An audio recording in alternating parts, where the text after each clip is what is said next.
وعلى آله وصحبه أجمعين أما بعد.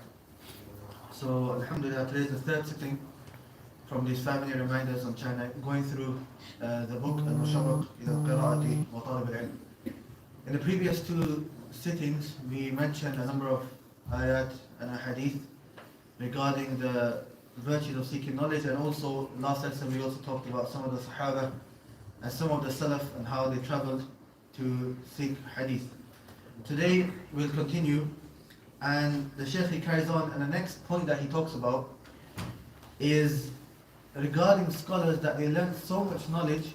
This knowledge wasn't just something which is restricted to Islamic knowledge, and even within Islamic knowledge it wasn't something restricted to one science. It wasn't restricted to just fiqh or just hadith or just tafsir and so on. But once they had mastered those sciences, they also moved on to other sciences as well, and they kept learning and learning. So they never had in their dictionaries the words "I finished." Every time they would have mastered a science, they would move on to the next science. So from them was Abu Liqa as-Subki. He says, أعرف 20 علما. I know 20 different sciences. لم يسلني عنها بالقاهرة أحد. That whilst I'm in Egypt, in Qahira, not one person has asked me a single question regarding these 20 sciences. That's the level that the scholars got to, that people wouldn't even ask them a question within that science. And likewise, Muhammad ibn Abi Bakr ibn Jama'ah, he says, أعرف 15 علما. I know 15 sciences, لا يعرف علماء عصري أسماءها. That some of the other scholars of my generation, they don't even know the names of these sciences, let alone know the details of these sciences. And then the author, Hafidhahullah, he moves on to the next chapter, and this next chapter he's titled it الاستزادة من العلم حتى في ساعة الاختصار. Scholars increasing in their knowledge even on their deathbeds. And this is a very powerful chapter to ponder over. And none of us know how it feels to be on our deathbed, but we know that that is not a moment to take lightly. And that is a moment which will be a very scary moment for us to be in.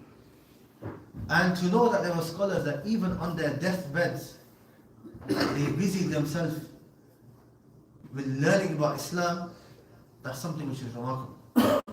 So from these scholars, we have Ibn Jarir al-Tabari, the one who wrote the first full tafsir of the whole Qur'an. And he's known as the Imam al-Mufassirin, where all of the other Imams, Ibn Kathir and others that came after him, they all go back to him. And he's their reference point. So when he was on his deathbed, then whilst he was on his deathbed, a dua was mentioned. A dua that he hadn't heard before. So فَاسْتَدْعَى مِحْبَرَةً وَصَحِيفَةً فَكَتَبَهَا. So he asked, somebody bring me a pen, and somebody bring me a paper. And then he started to write down that dua that he heard. And somebody asked him, أَفِي هَذِهِ الْحَالِ, in this state, you're on your deathbed, you're about, you could pass away any minute, and you still want to learn, you want to write? And he said, ينبغي للإنسان ألا يدع اقتباس العلم حتى يموت. That it is befitting for a person that he does not ever stop attaining knowledge until he passes away. And likewise we have Ibn Malik, the famous grammarian. He wrote a famous 1,000-line poetry in Arabic grammar. He, on the day that he passed away, it is narrated that he memorized 5 lines of poetry on the day that he passed away. The day he passed away, he memorized not even normal speech, he memorized poetry. And this is what we have Ibn Aqil al-Hanbali. He has a statement, and he says, إِنِّي لَأَجِدُ مِنْ حِرْصِي عَلى الْعِلْمِ وَأَنَا فِي عَشْرِ الثَّمَانِينَ. That I am in my 80s. I'm not young, I'm not in my 20s, 30s, I'm not a teenager, I'm not young. I'm in my 80s.